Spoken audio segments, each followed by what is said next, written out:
Anong mensahe ang kailangang marinig ng mga Taurus?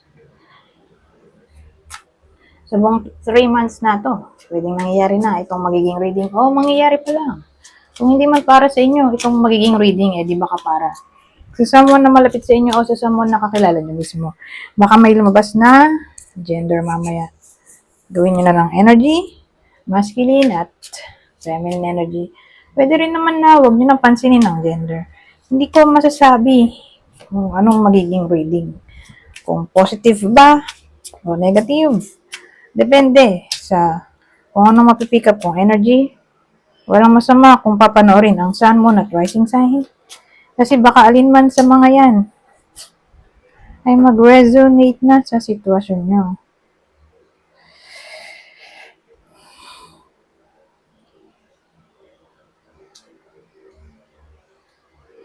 Wala tayong specific na description ng bida. Kasi dalawa yung court cards natin usually. Yung court cards yung ginagamit kong subject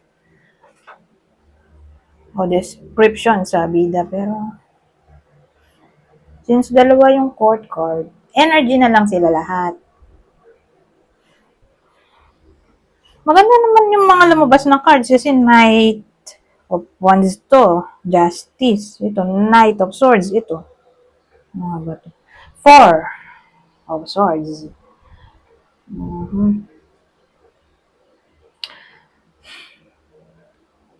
So, paano siya naging maganda?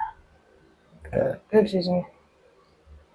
Maganda siya in a way na may harmony. Lahat tong cards na to harmony. Ito.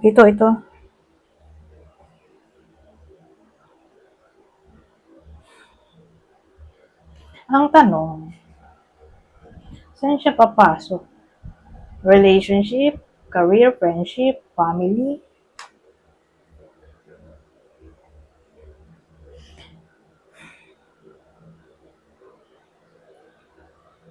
Ano siya more like may alliance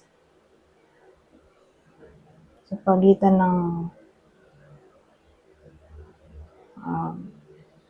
iba sa inyo at ng ibang tao.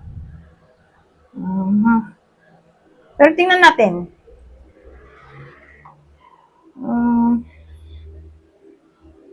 Saan ba ito papasok? Dagdagan natin. Usually, hindi ako nagdadagdag ng another spread na 4. Pero since iisa lang yung meaning para sa akin itong 4 na to, magdagdag tayo. Okay, ng isa pang spread. Another 4 na cards. Para lang may idea tayo. Kung saan tutungo itong kwento dito. So, ngayon, may Page of Cups tayo. Ace of Cups. 2 of Pentacles at 6. Maganda rin naman sila. Actually. Yung 4. Another 4. Kaya wala pa rin akong idea kung saan to. Ito na pala Ito na subject natin. Relationship reading to. Kasi nandito yung ace, nandito pa yung page. Puro cups. More like relationship reading to. May big change na maaring mangyari sa topic ng relationship.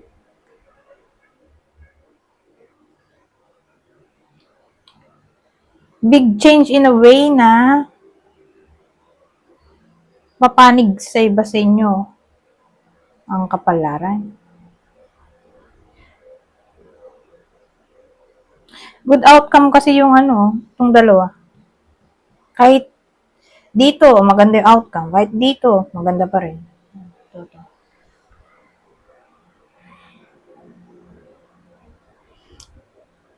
So, sabihin natin may problema yung iba sa inyo sa topic ng relationship, dun papasok yung big change in a way na maayos din ang mga problema.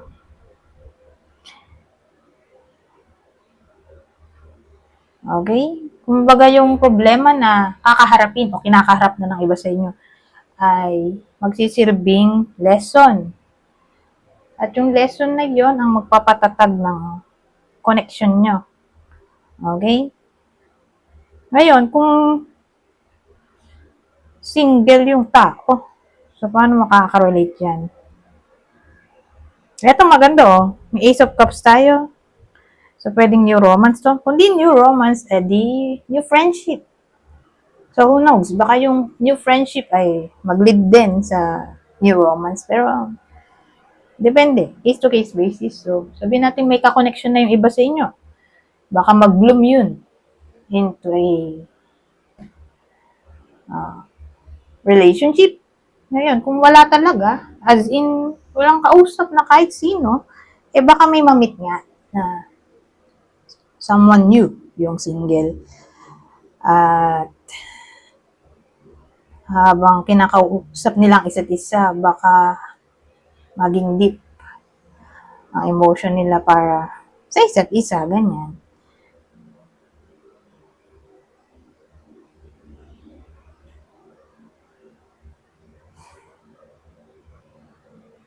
Maganda rin na nandito to,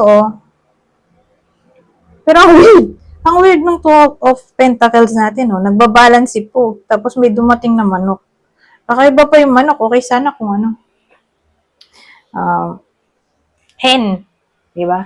Rooster yan. Pero wait lang. Wait lang. Commercial. Pasok ka na! Commercial. Pinapasok ko lang sandali yung aso ko. Anyways, saan na nga ba yung sinasabi ko? Ayun Rooster, nahabol niya si Po. Bakit ganun?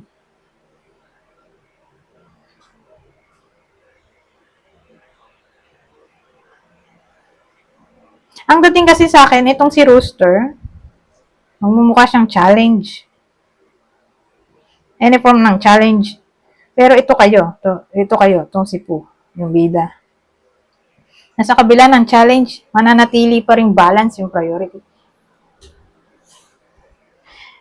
Yung responsibility, kaya niya pa rin i-handle yung dapat niyang i-prioritize like career, saka personal life. Saka, ang maganda, kahit may challenge doon na yun, yung Rooster nga, maganda yung outcome, Six of, Wands. Diba, we all know na victorious ang meaning nito. Victory, success. So, kung ano man tong challenge na kaharapin ng iba sa inyo, malalampasin din nga. Pero again, ito ay relationship reading. Love reading.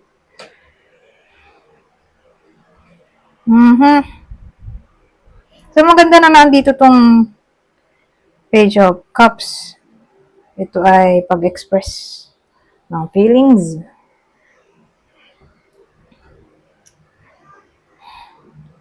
O pag-apologize kung may problema. May heart-to-heart conversation, in short, kung sakali mo magka-problema.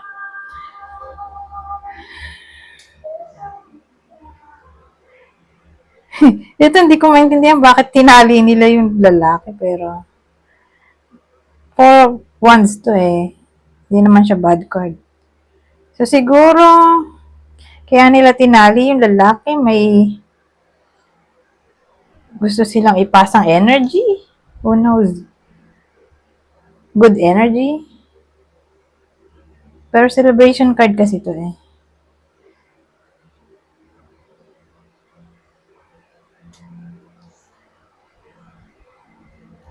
Ito ay card ng happiness. Knight of Swords ay communication.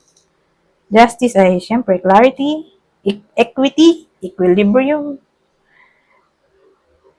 Equity, equilibrium.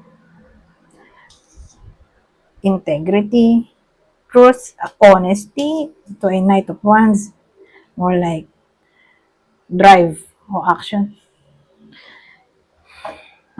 So, maganda naman yung tinopig natin dito.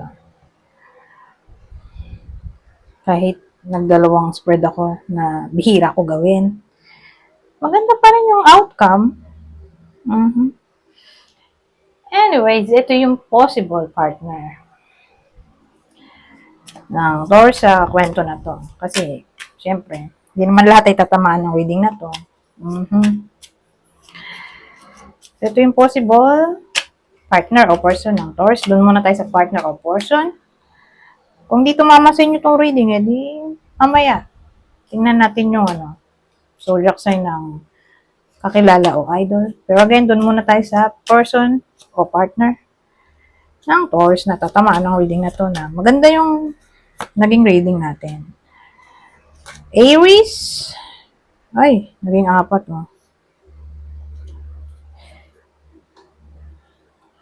So, Aries, Virgo, is, ano ba to? Taurus, at isa sa water sign ito. Cancer, Scorpio, Pisces. Ngayon, dun naman tayo sa kakilala o idol. Kung sakali man na hindi tumama sa inyo, edi baka nga dun tumama sa kakilala o idol. Pero mag-stick tayo sa tatlo. Tatlo lang. Yung possible zodiac sign. Taurus, Leo, Capricorn. Ngayon, mag-iiba tayo ng deck. Ibang senaryo. Minsan nagdurugtong yung kwento pero madalas hindi. Pero sasabihin ko naman kung magdurugtong. Don't worry.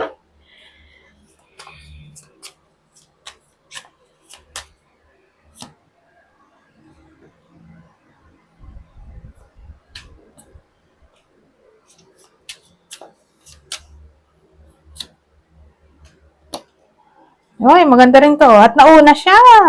Yung negative card. Buti na lang. Kasi kung dito to pumalo, dito, saka dito medyo alanganin ako. Pero at least nandito siya. Basta yung negative, sana nandito.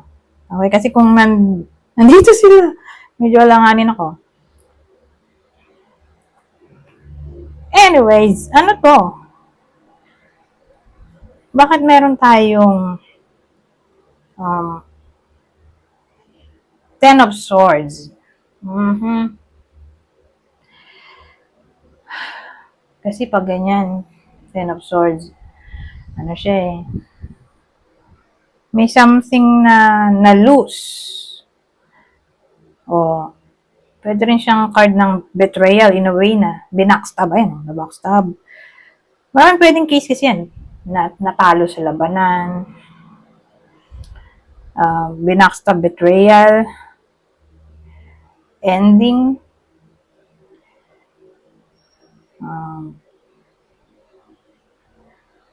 O sabihin natin, nag-fail yung plano. Ayun pala nakalagay yun. Ay, natalo sa laban na ito. Nandito rin pala nakalagay yung mga sinabi ko. Ruin. Insolence, overthrow, speaking many words. Oh, speaking many words. Isa rin pala sa meaning nito yun. Hopelessness. Alamin natin to. Para may idea tayo, di ba? Kasi sa dami ng information, magulo, di ba? Hindi natin alam kung ano doon.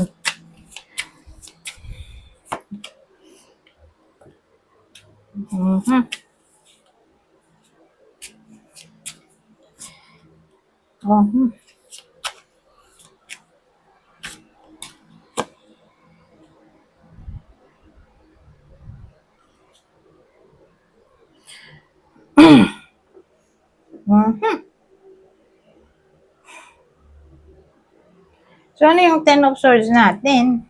Mukhang nagmula dito. Sa Ten of, ano ba to? Ace of Swords. Sabagay, lahat naman sila ay baliktad, no? Pangit na mga cards pag bumaliktad itong mga to. Pero at least sa una nga lang. So, hindi siya masyadong alarming kasi nasa una siyang nasa unang position. Okay? Na card. Pero more like may someone na hindi nakikipag-usap.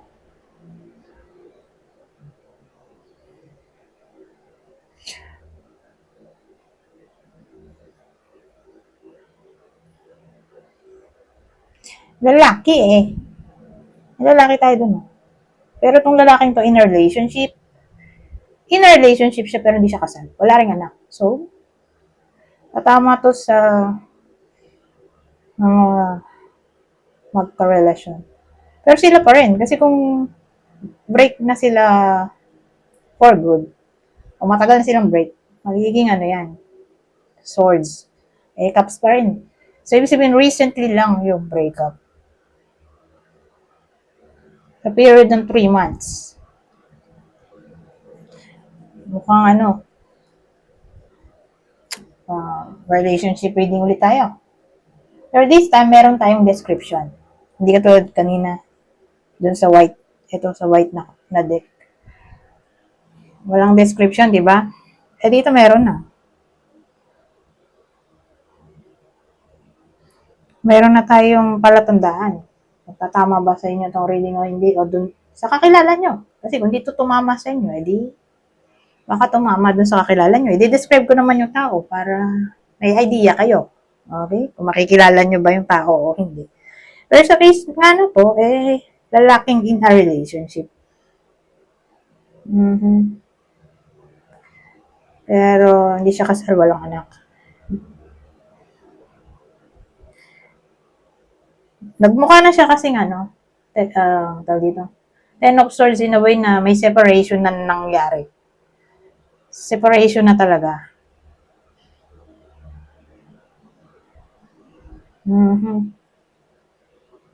Hindi na sila nag-uusap ngayon. Bumaliktad yung Ace of Swords. At yung lalaki mismo yung ayaw niya. Usap. Tingin ko yung pagmamahal niya dun sa karelasyon niya, medyo alanganin na. O bawas na. Ewan ko. Cold na siya dito. Coldness. Parang unti-unti nang nawawala yung pagmamahal niya. So, bakit kaya? Ayan. May tayo, Three of Pentacles.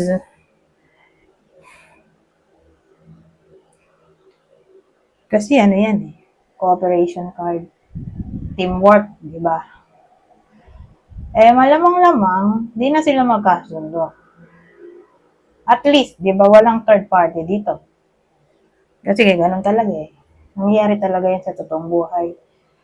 May times na mapag-iiwanan nyo yung isa't isa in a way na magkaiba na kayo ng goal, interest. Parang hindi na kayo match ng energy. Hindi na kayo compatible in short. So, ganun yung dilemma dito.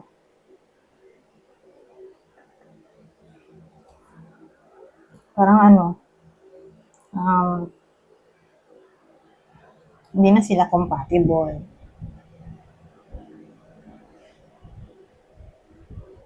Na kumbaga,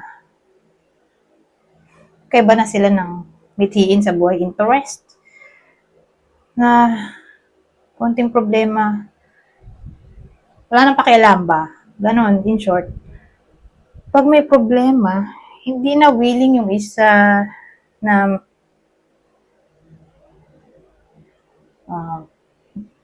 example ito. Hindi na sila, yung isa, ito probably yung lalaki kasi siya yung nasa gitna at siya yung energy niya to. Yung lalaki, hindi na siya willing gumawa ng way para magkaayos pa. Parang ang dating pag may problema, wala siyang pakialam, magiging cold siya. Tapos, ang gusto niya, yung babae yung susuyo sa kanya. O yung babae yung gagawa ng solusyon sa bawat problema. Kasi hindi na nga niya yata mahal talaga. Parang ganun Kasi kung mahal mo pa, bakit ganun? Parang wala nang care yung tao dito. So, probably din na niya mahal. Kahit dito sa mga lumabas ng cards, parang wala na siyang pakialam.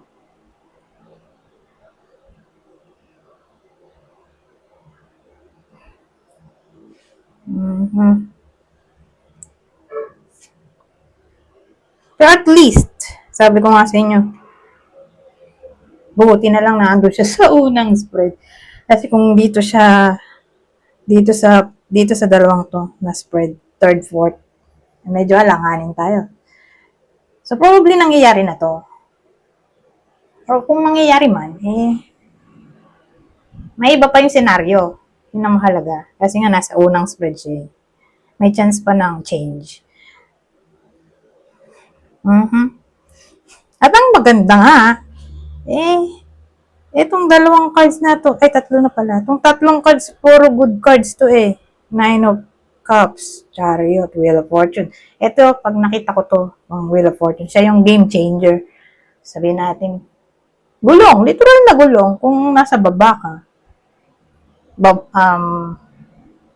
Tawag dito, pangit yung senaryo ng buhay mo, pangit ang sitwasyon mo. Pag nakita ko yung Wheel of Fortune, may good change. So iibabaw ka naman, magiging masaya ka naman. From loneliness, may good change in a way na transform yung buhay mo into positivity into a positive situation. Saka ito may wish. Ito kasi happiness din naman yan. Yung tawag dito, Nine of Cups, di ba? Wish come true yan.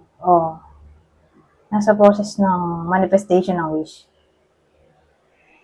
Basta mahalaga, may wish na maaaring magkatotoo. Pero ang difference niyan sa Ten of Cups para sa akin, yung happiness niya pang sarili lang niya sa ngayon.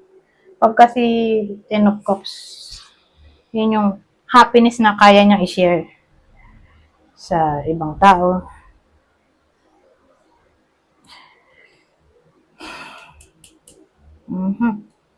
So probably, kung ang wish niya ay magkaayos pa, sabihin natin, tumayo to. Kasi, ano siya reverse, di ba? Kung gusto niya mag-upright to, pwede. Pero depende nga sa bida kung anong gusto niya, di ba? Kasi kung ayaw na niya, di, iba na lang i-manifest niya, di ba? O i-wish. So, depende. Pero kung ang gusto niya ay magkaayos pa sila, pwede pa rin naman, Kasi nandito rin yung Chariot. Kasi ano siya kalesa, di ba? So, kaya lang, walang tali dito. Pero pag binuview ko siya, para siyang kalesa. In a way na, di ba, ito yung lalaki, siya yung nagmamaneuver ng mga kabayo. May tali yon, di ba? So, kaya niya i-control ulit yung sitwasyon. Ganun ko siya i-view. So, kung nandun siya sa sitwasyon na hindi niya nga makontrol yung partner niya o hindi niya makontrol yung sitwasyon, ito, kakaroon na siya ng control. Babalik ang control sa buhay niya at magiging victorious siya dito. Kakaroon ng sense of direction, ulit yung relasyon nila.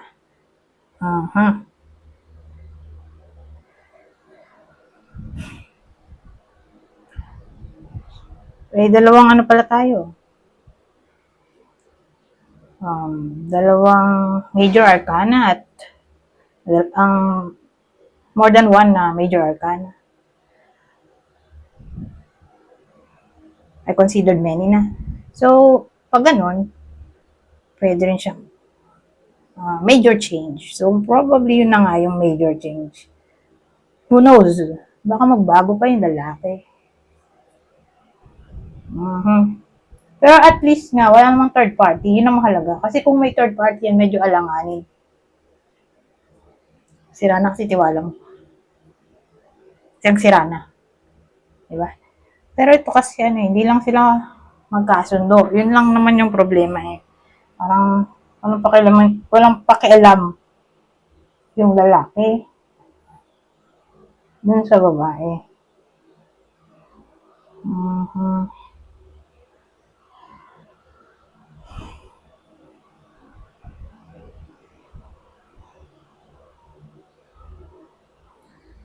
So, ito, magiging lucky. Okay? Yung bida dito. So, again, depende nga. Anong gusto niya mangyari? Kung gusto niya pa magkabalikan sila. Pwede pa. Kasi game changer nga to eh. Kung ayaw na, at gusto niya makahanap ng someone new, eh pwede rin naman. So, depende nga sa gusto niyang i-manifest at nandito yung mga magagandang cards. Oh.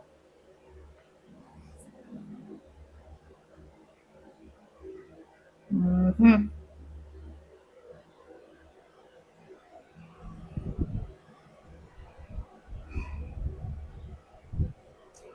Mm.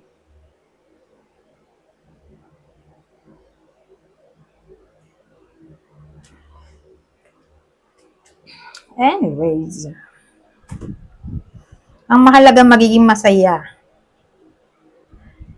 Okay? Yung bida dito sa pangalawang spread. Kasi papanig sa kanya ang kapalaran. May wish siya na magkakatotoo. At mahalaga na nandito rin yung chariot.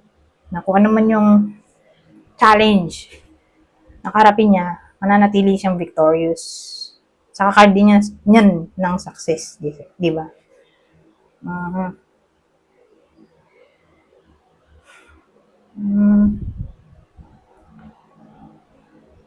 So mag-end na tayo dyan. Punta na tayo sa clue. Uh-huh.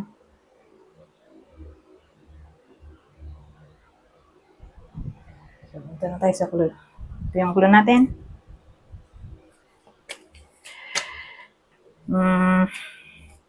Ito yung possible partner. Dito sa pangalawang spread. Okay? Partner o person.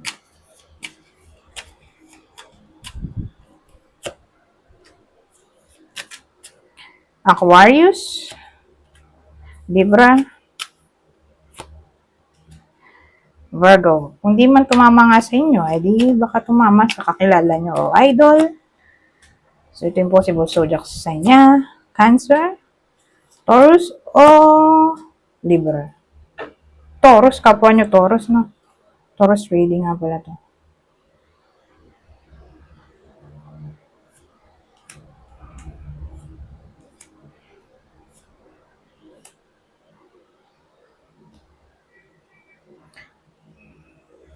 Nagamit ba natin to kanina? Hindi, no? Oo, hindi natin nagamit ito. So, gamitin natin this time. Iba pang clue. Okay? So, yung clue natin, same instruction. Kung di tumama sa inyo, edi sa person nyo. Baka tumama sa person nyo, kakilala o idol. Kunin nyo lang yung clue na sa tingin nyo ay fit sa sitwasyon nyo. So, may taong Australian dito. Oh. So, kung dito Australian, yung isa sa kanila. Wala mang third party, remember. So, dalawa lang yung bida natin. Yung babae, lalaki, o masculine, feminine energy. So, isa sa kanila ay Australian o nasa Australia. So, again, kunin nyo lang yung clue na sa tingin nyo ay fit sa inyo. Kung dito fit sa inyo, edi snabin nyo na. So, may someone na may skin condition daw. Oh.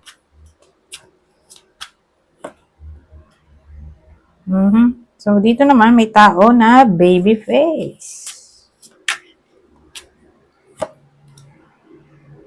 At ang huling clue, fun-colored hair. So, may someone na mahilig magkulay ng buhok.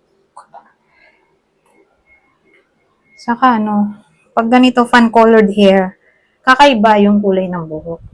May someone na mahilig magkulay ng buhok na kakaiba. O weird, o hindi common. In short. So, ano yun? Burgundy, red, orange. Ito, blue. O, diba? May iba nga gray. Ash gray. So, again, case-to-case basis.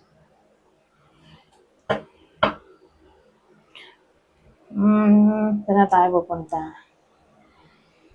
Ito, dito na tayo sa last deck. Itong masasabi nito. Babasahin ko na lang tong part na to para mabilis. Kunin nyo lang yung info na sa tingin nyo ay fit sa sitwasyon nyo. Kukuha lang ako dito ng 3. General advice na to sa buong 3 months. Okay? April, May, June 2025. So sabi, emotional healing. As your heart heals of old emotional pain, you receive new blessings and love. Taas natin to ng konti. Dahil maliwanag to. Wala na kasing igaganda yung position ng ilaw. Didilim naman pag tinanggal. Birthday. A significant birthday holds the answer to your question. Ito, business venture. Trust and follow through on a new business idea o career opportunity. Anyways, hanggang dito na lang. Goodbye. For now.